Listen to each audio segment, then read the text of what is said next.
Welcome to Bibleography, Matthew chapter 9, verses 1 through 38. Music by Keys of Moon, generously donated by freestockmusic.com. Read by Kelly McClinton.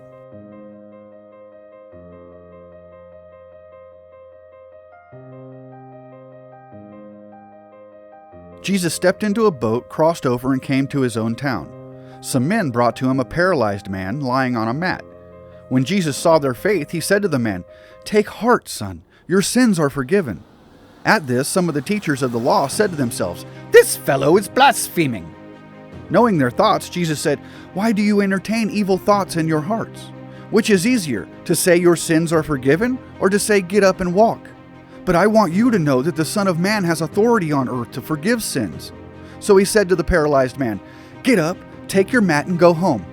Then the man got up and went home. When the crowd saw this, they were filled with awe, and they praised God who had given such authority to man. As Jesus went on from there, he saw a man named Matthew sitting at the tax collector's booth. "Follow me," he told him, and Matthew got up and followed him. While Jesus was having dinner at Matthew's house, many tax collectors and sinners came and ate with him and his disciples. When the Pharisees saw this, they asked his disciples, "Why does your teacher eat with tax collectors and sinners?" On hearing this, Jesus said, "It is not the healthy who need a doctor, but the sick. But go and learn what this means. I desire mercy, not sacrifice, for I have not come to call the righteous, but sinners." Then John's disciples came and asked him, "How is it that we and the Pharisees fast often, but your disciples do not fast?" Jesus answered, "How can the guests of the bridegroom mourn while he is with them? The time will come when the bridegroom will be taken from them. Then they will fast. No one sews a patch of unshrunk cloth on an old garment, for the patch will pull away from the garment, making the tear worse. Neither do people pour new wine into old wineskins. If they do, the skins will burst, the wine will run out, and the wineskins will be ruined. No, they pour new wine into new wineskins, and both are preserved." While he was saying this, a synagogue leader came and knelt before him and said, "My daughter has just died, but come and put your hand on her, and she will live." Jesus got up and went with him, and so did his disciples. Just then, a woman who had been subject to bleeding for 12 years came up behind him and touched the edge of his cloak. She said to herself, "If I only touch his cloak, I will be healed." Jesus turned and saw her. "Take heart, daughter," he said. "Your faith has healed you."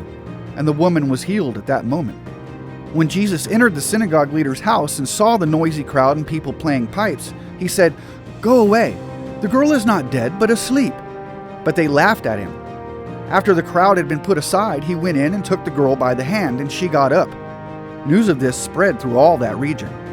As Jesus went on from there, 2 blind men followed him, calling out, "Have mercy on us, Son of David!"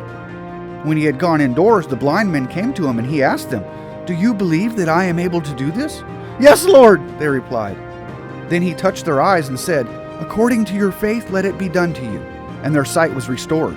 Jesus warned them sternly, "See that no one knows about this." But they went out and spread the news about him all over that region.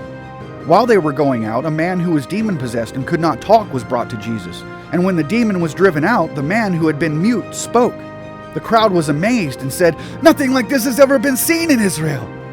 But the Pharisees said, "It is by the prince of demons that he drives out demons." Jesus went through all the towns and villages, teaching in their synagogues, proclaiming the good news of the kingdom and healing every disease and sickness. When he saw the crowds, he had compassion on them, because they were harassed and helpless, like sheep without a shepherd. Then he said to his disciples, "The harvest is plentiful, but the workers are few. Ask the Lord of the harvest, therefore, to send out workers into his harvest field."